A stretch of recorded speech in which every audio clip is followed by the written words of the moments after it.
જો મેષ રાશિનો માલિક મંગળ છે. મંગળની દિશા દક્ષિણ છે.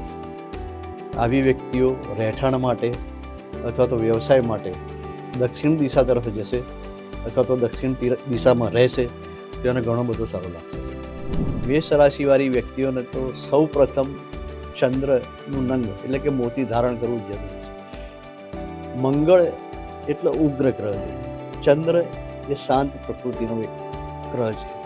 તો આવા વ્યક્તિઓ ચંદ્રનું રંગ ધારણ કરશે તો તેના ગુસ્સા ઉપર કાબુ આવશે.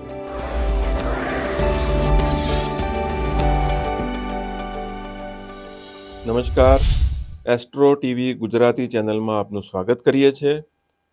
હું છું અમિત પરીખ. આજે આપણી વચ્ચે છે જ્યોતિષાચાર્ય શ્રી ભરતભાઈ ભાવસાર. આવો આપણે એમનું સ્વાગત કરીએ અને જાણીએ જ્યોતિષ વિશેની વધુ માહિતી. નમસ્કાર, આભાર. ભરતભાઈ, જ્યોતિષ એટલે એક એવો સબ્જેક્ટ છે કે દરેક માણસને પોતાના ભવિષ્ય વિશે એમાં જાણવાનું હોય. તો ઘણી બધી વખત આપણે જોતા હોય છે કે અલગ અલગ રાશિઓ હોય છે, અલગ અલગ નામ રાખે છે. લોકો એમ પૂછે કે ભાઈ મારે આ કયા નામાક્ષરથી નામ રાખવું, તો એ શું હોય છે એના વિશેની થોડી માહિતી તમે આપો અમને. જો અમિતભાઈ, જ્યોતિષ શાસ્ત્રની અંદર 12 રાશિઓ છે.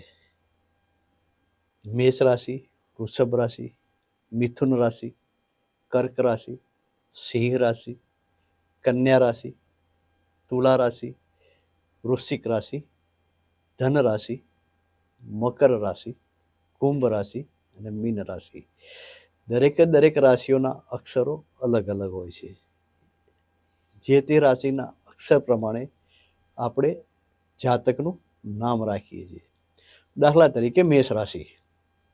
એટલે એક મિનિટ તમને હું ટોકું તો એવું કહી શકાય કે કોઈનું નામાક્ષર પરથી આપણે એવું કહી શકીએ કે આ માણસની આ રાશિ હોઈ શકે, કે આ વ્યક્તિ કે આ જાતકની આ રાશિ હોઈ શકે. માણસના નામના પ્રથમ અક્ષર ઉપરથી આપણે કહી શકીએ કે આ માણસની આ રાશિ હોઈ શકે.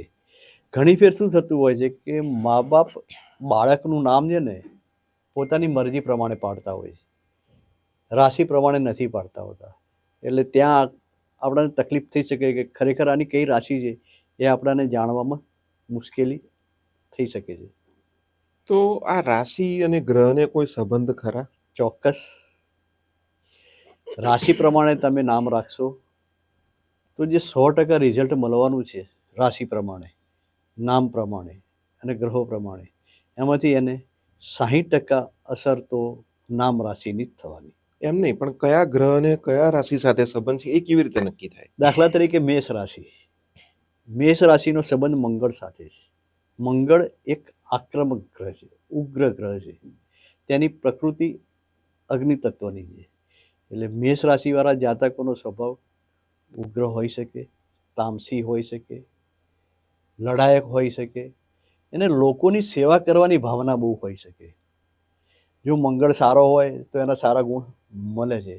જો કુંડળીની અંદર મંગળ ખરાબ હોય તો મંગળના અવગુણો એનામાં આવી શકે કે જેમ કે એ જાહેરમાં મારામારી કરી શકે, સ્મગલિંગ કરી શકે, ચોરી કરી શકે. આવા ઘણા બધા અવગુણ એનામાં આવી શકે છે. પણ આપણે એમાં પડવું નથી. આપણે તો મંગળના સારા ગુણો જ જોવાના હોય છે. એટલે મંગળ પ્રધાન વ્યક્તિ હંમેશા તંદુરસ્ત, લડાયક અને કસરત કરતો વધારે વ્યક્તિ હશે. રમત ગમતમાં એને વધુ રસ રહેશે. આવી વ્યક્તિઓ જીવનમાં કશું જ ના કરે ને, ખાલી વધુ પડતી મહેનત કરશે ને તો પણ જિંદગીમાં સફળતા પ્રાપ્ત કરે. તમે જેમ અત્યારે કીધું કે સારા પણ ગુણ આવે, ખરાબ પણ ગુણ આવે, તો પછી એને કોઈ નંગ પહેરાઈને કે બીજી કોઈ રીતે એ તમે કંટ્રોલ કરી શકો કે એના ગુણ વિકસાઈ શકો, આ ચોક્કસ. તો એ કેવી રીતે થઈ શકે? ચોક્કસ. જે તે રાશિના માલિકો છે એ પ્રમાણે એને કયું નંગ, કયો ગ્રહ લાભ કરે છે, માનસિક સંતુલન જાળવી શકે છે, કયા દેવની ભક્તિ કરવી જોઈએ, કઈ રીતે કરવી જોઈએ, એ આપણે જ્યોતિષશાસ્ત્રમાં વર્ણન થયેલું જ છે. મેષ રાશિવાળી વ્યક્તિઓને ભગવાન હનુમાનની ભક્તિ વધુ લાભ આપે છે, જેથી એનામાં શારીરિક બળ, હનુમાન જેવી ચતુરાઈ આવી શકે છે. તો મેષ રાશિવાળી વ્યક્તિઓએ હનુમાનજીની ભક્તિ કરશે તો બહુ સારો લાભ થશે. બીજું એવું કહી શકીએ કે એનું શારીરિક સ્વાસ્થ્ય પણ એના રાશિ ઉપરથી નક્કી થાય. ચોક્કસ. તો એવું આપણને મેષ રાશિની ધારો કે જો વાત કરીએ તો એમાં શું તમને શારીરિક સ્વાસ્થ્યમાં તમે આપણે કહી શકીએ એના વિશે? મેષ રાશિનો માલિક મંગળ છે. મંગળ લોહ તત્વનો કારક છે. મંગળને લોહી સાથે સીધો સંબંધ છે. હાડકાની અંદર જે મજ્જાઓ આવે છે, બોન મેરો જેને કહીએ છીએ, એની અંદર જે બધી લોહી બને છે એની સાથે મંગળનો સીધો સંબંધ છે. હવે જો મંગળ બગડેલું હોય, મંગળ ખરાબ હોય તો હાડકાની બીમારીઓ આવી શકે છે, હાડકાં નબળા પડી શકે છે, લોહીની અંદર હિમોગ્લોબિન જે બને છે એની અંદર લોહ તત્વ ઓછું થઈ શકે છે. આ સિવાય માનસિક ઉગ્રતા રહેવાના કારણે એને માનસિક તકલીફો પણ આવી શકે છે. મારામારી કરવાનો શોખ આ લોકોને વધારે હોય છે, એટલે ઝઘડા ટંટા ફિસાદની અંદર તેને શારીરિક ઈજાઓ થઈ શકે છે. મંગળ એટલે હથિયાર. આવી વ્યક્તિઓને હથિયારના ઘા પણ વાગી શકે છે. અને કદાચ ઈશ્વરની ઈચ્છા ન હોય પણ ગ્રહોની ઈચ્છા એવી હોય તો હથિયારથી એનું મૃત્યુ પણ થઈ શકે છે. તો એવું કહી શકીએ કયા કયા રોગ પર્ટિક્યુલરલી આવા જે મેષ રાશિના વ્યક્તિઓ છે એમને થઈ શકે? એક તો લોહી જાડું થઈ જવું, ઓકે. નસો બ્લોક થઈ જવી, હં. લોહીની અંદર કોલેસ્ટ્રોલ કહીએ છે સારું ખરાબ, એમાં ખરાબ કોલેસ્ટ્રોલની માત્રા વધી જવી, અને આ કારણે નસોની પણ બીમારીઓ થઈ શકે છે. ડાયાબિટીસ તો થતો નથી આ લોકોને. કસરતબાજ વ્યક્તિ હોય છે, મહેનતુ વ્યક્તિ હોય છે, એટલે વધુ પડતી મહેનત પણ સ્નાયુઓને નબળા કરી શકે છે આ લોકોને. મંગળ પ્રધાન વ્યક્તિઓને, મેષ રાશિવાળી વ્યક્તિઓને લોહી વિકારના કારણે ચામડીની તકલીફ પણ થઈ શકે છે.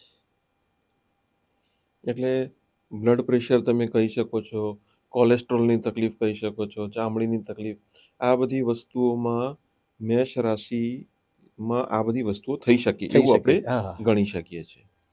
પણ થશે જ એવું નથી, ના, થઈ શકે છે. પણ એક વસ્તુ ચોક્કસ છે, મેષ રાશિવાળી વ્યક્તિઓને છે ને ગુમડાઓ વધારે થાય છે, ખંજવાળ વધુ આવે છે, એનું શું કારણ છે? લોહી બગડે છે.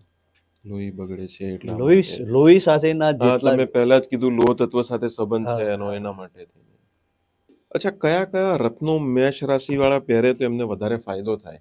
જુઓ, મેષ રાશિવાળી વ્યક્તિઓને તો સૌ પ્રથમ ચંદ્રનું નંગ એટલે કે મોતી ધારણ કરવું જરૂરી છે. મંગળ એટલે ઉગ્ર ગ્રહ છે, ચંદ્ર એ શાંત પ્રકૃતિનો એક ગ્રહ છે. તો આવા વ્યક્તિઓ ચંદ્રનું નંગ ધારણ કરશે તો તેના ગુસ્સા ઉપર કાબુ આવશે. આ સિવાય જે બીજી ઇતર પ્રવૃત્તિઓ કરે છે કે જે આપણે ના કરવી જોઈએ, સમાજના વિરોધી છે, તેની પર પણ કાબુ આવશે. આથી એનું માન સન્માન પણ વધશે. આ સિવાય સૂર્યનું નંગ માણેક પણ એને ધારણ કરવું જોઈએ એવું મારું માનવું છે, જેથી એના સરકાર સાથેના સંબંધો સુધરે. ભવિષ્યમાં જ્યારે એના લગ્ન થાય ત્યારે સંતાન સંબંધી કોઈ તકલીફ હોય તો પણ દૂર થઈ શકે છે. સમાજમાં એની માન પ્રતિષ્ઠા વધી શકે છે અને એની પ્રતિભા વિકસિત થઈ શકે છે.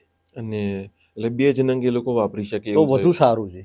હા, લોકો એવું કહે છે, જ્યોતિષ શાસ્ત્રીને વિદ્વાનો એમ કહે છે કે મેષ રાશિવાળી વ્યક્તિઓએ મંગળનું નંગ ધારણ કરવું જોઈએ, ગુરુનું નંગ ધારણ કરવું જોઈએ. પણ આ બંને નંગ કરતાં ચંદ્ર અને સૂર્ય એટલે કે મોતી અને માણેક આ જ રાશિની વ્યક્તિઓએ ધારણ કરશે તો ઉત્તમ પરિણામ મેળવી શકશે. અચ્છા, આપણે ઘણી બધી વખત કહેતા હોય છે કે આની સાથે આપણો મનમેળ સારો છે, આની સાથે મનમેળ સારો નથી. તો મેષ રાશિના જે વ્યક્તિઓ હોય એમને કઈ રાશિઓ સાથે સારો મનમેળ રહે? મેષ રાશિ વ્યક્તિઓને સૌ પ્રથમ તો કન્યા રાશિ સાથે બનતું નથી. મેષ રાશિ સાથે બહુ ઓછો મનમેળ રહે છે અને તુલા રાશિ સાથે પણ મનમેળ ઓછો રહે છે. તો શક્ય હોય ત્યાં સુધી આ રાશિઓ સંબંધોમાં ન આવે એ વધારે સારું છે.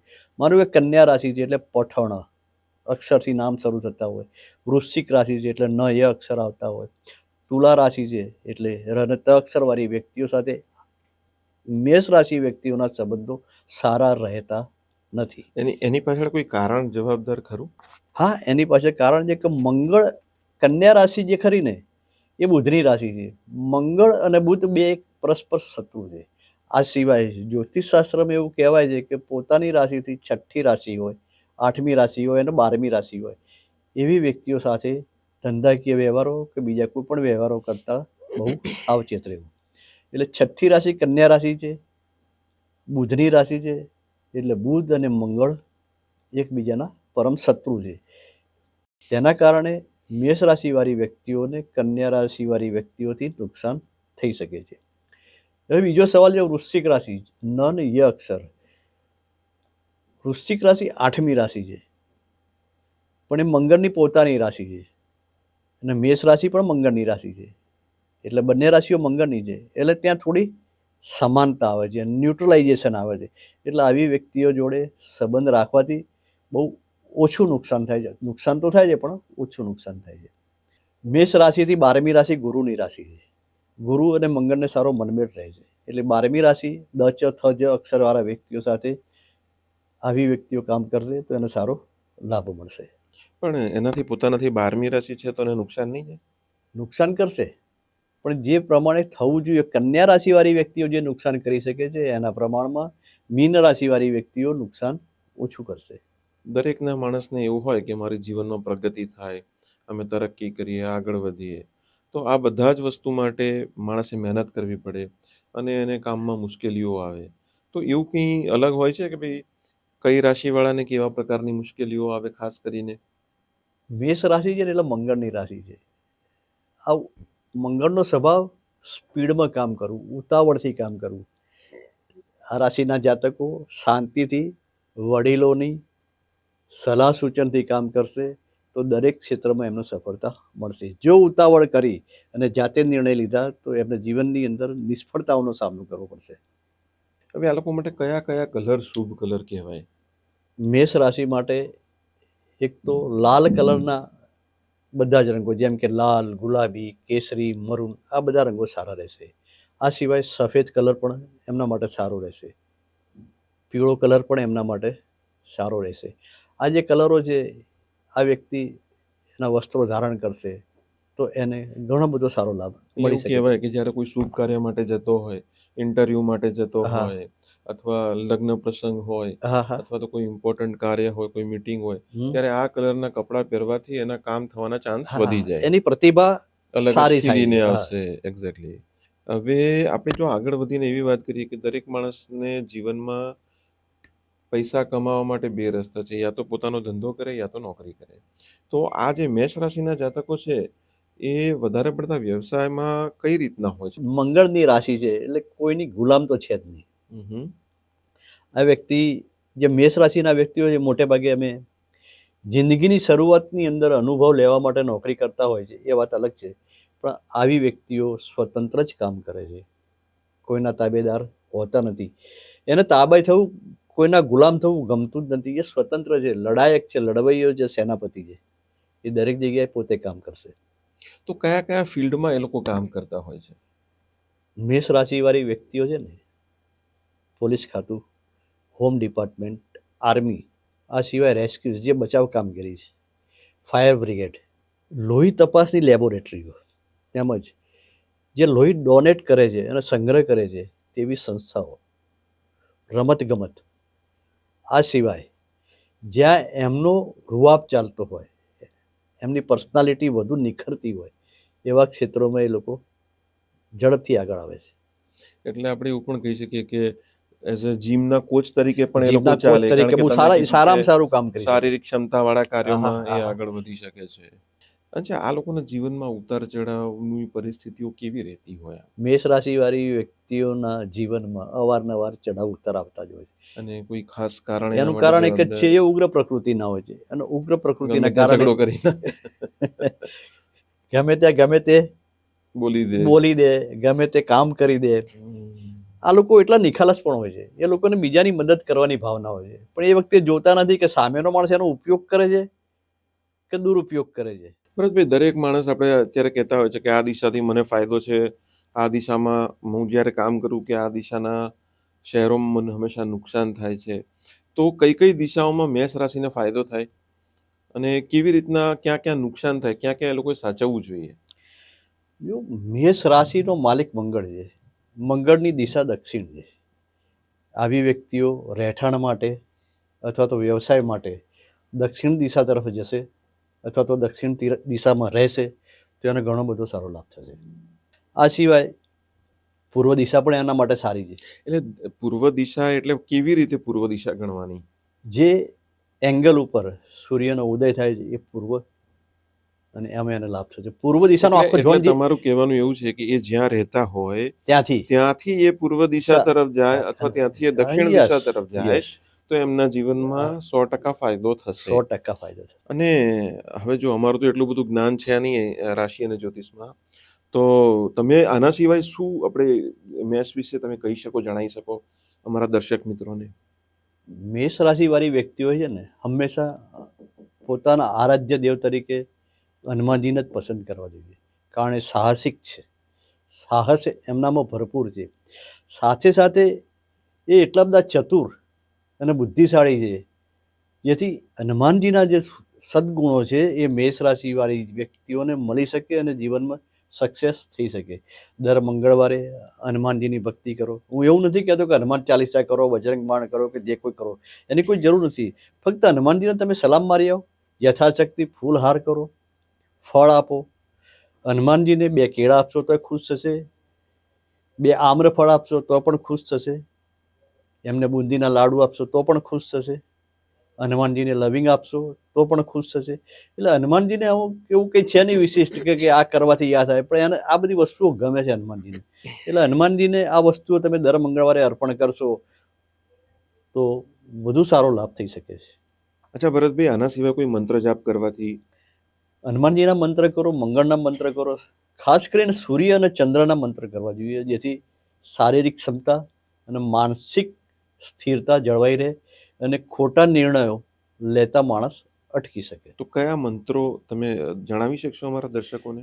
ચંદ્રના મંત્રો તો ઘણા બધા છે, પણ ખાસ કોઈ એવું હોય જે તમારા ધ્યાનમાં હોય? કોમન મંત્ર છે ઓમ ચંદ્રાય નમઃ, ઓમ સોમાય નમઃ. આ લઈ શકે છે, કારણ કે આજના જમાનામાં, દોડધામના જમાનામાં કોઈને લાંબા મંત્રો કરવામાં રસ નથી. ઓમ સોમાય નમઃ, ઓમ ચંદ્રાય નમઃ તોય ચાલશે. ઓમ સૂર્યાય નમઃ, પછી બીજો સૂર્યનો બીજો મંત્ર છે ઓમ ધ્રુણી સૂર્યાય આદિત્ય ઓમ, એ કરશે તો પણ ચાલશે. મંગળના મતલબ છે ઓમ ભૌમાય નમઃ, ઓમ મંગલાય નમઃ. આ બધા નાના નાના શોર્ટ મંત્રો કરશે ને તો એને ધીમે ધીમે આસ્થા વધશે. એટલે એક માળા કરે, ધારો કે આ 3 મંત્રની, તો એને ડેફિનેટલી બેનિફિટ આ થોડા 3 મંત્રો, ટાઈમમાં 2-3 મહિનામાં દેખાશે. આ 3 મંત્રોમાંથી કોઈ પણ એક મંત્રની માળા રોજ કરે તો ધીમે ધીમે એને લાંબા ગાળે સારો લાભ થવાનો જ છે. સાથે સાથે આ 3 મંત્રો કરવાથી એને લક્ષ્મી પ્રાપ્તિ બી થવાની છે. હા હા, બહુ સરસ વાત કરી તમે. આરોગ્યમાં પણ સારો લાભ થવાનો છે. બીજી વસ્તુ, આ 3 મંત્રમાંથી કોઈ પણ એક મંત્ર કરશે ને તો એની પ્રતિભા સારી થવાની છે, પર્સનાલિટી સારી થવાની છે, જેથી લગ્ન વિષયક, સંતાન વિષયક કામો જે છે અને અવરોધો જેમાં આવે છે એની અંદર બહુ સારો લાભ થાય છે. એટલે આજકાલ એવી લોકવાયકા છે, સગાઈ ના થતી હોય, લગ્ન જીવનમાં તકલીફો આવતી હોય, સમસ્યાઓ ઊભી થતી હોય તો કે મંગળ નડે છે. બરાબર છે. બરોબર છે, પણ એવું કશું હોતું નથી. આ તો મેષ રાશિનો માલિક જ મંગળ છે, એટલે નડવાનો કોઈ સવાલ નથી. બરાબર. પણ મંગળનો મૂળભૂત સ્વભાવ અવરોધો લાવવાનો છે, એટલે અવરોધ આવી શકે છે, આવશે એવું નથી કહેતો, આવી શકે છે. તો સૂર્ય ચંદ્રના મંત્રો કરશે તો ઓટોમેટિક આની લગ્ન જીવનની, સંતાન પ્રાપ્તિની જે સમસ્યાઓ છે એનો સુખદ ઉકેલ મળશે. આ સિવાય મહાદેવના મંદિરમાં દર મંગળવારે મસૂરની દાળ અથવા મસૂરનું દાન કરશે તો પણ સારું રહેશે. 9 મંગળવાર, અચ્છા, 9 મંગળવાર કરવાથી? દર મંગળવારે દિવસ, કોઈ મંગળવાર પડવો ના જોઈએ, બ્રેક ના થવો જોઈએ. અચ્છા, તમે જ્યારે 9 કીધા તો મને એક બીજો સવાલ થયો કે આ લોકોને આંકડા સાથે કેવી રીતે લેવા દેવા છે? 9નો ફિગર જે છે, 9નો આંક એ મંગળનો આંક છે. અચ્છા, 9 સિવાય બીજા કોઈમાં એ લોકો લઈ શકે ના? 9 એટલે 9. આપણે મંગળને પ્લીઝ કરવાનો છે, મંગળના આશીર્વાદ કૃપા મેળવવાની છે, એટલે 9. બરાબર છે. એમ તો લાલ કિતાબ ઘણું બધું કહે છે કે પહેલે મંગળ બેઠો હોય તો 1, 2 બીજે બેઠો હોય તો 2, એવી રીતે નહીં. મંગળ એટલે મંગળ. મારું એવું પોતાનું માનવું છે અંગત રીતે. એટલે કુંડળીમાં તમારે ત્યાં ક્યાંય પણ મંગળ બેઠો હોય પણ આપણે 9નો આંકડો પકડી રાખવાનો? ના, એવું નથી. તમને જે સમસ્યા હોય ને સમસ્યાના ઉકેલ માટે તમે જ્યારે કામ કરો છો ત્યારે 9નો આંક પકડવાનો. બરાબર છે. ધન્યવાદ ભરતભાઈ, આપ અમારી ચેનલમાં આવ્યા, અમને મેષ રાશિ વિશે ઘણી બધી માહિતી આપી, એ બદલ આપનો ખૂબ ખૂબ આભાર. અમારા ઘણા બધા દર્શકોને જે મેષ રાશિના છે એમને આજની ચેનલથી, આજના પોડકાસ્ટથી ઘણો લાભ થયો હશે. ધન્યવાદ. આભાર, ધન્યવાદ. છે.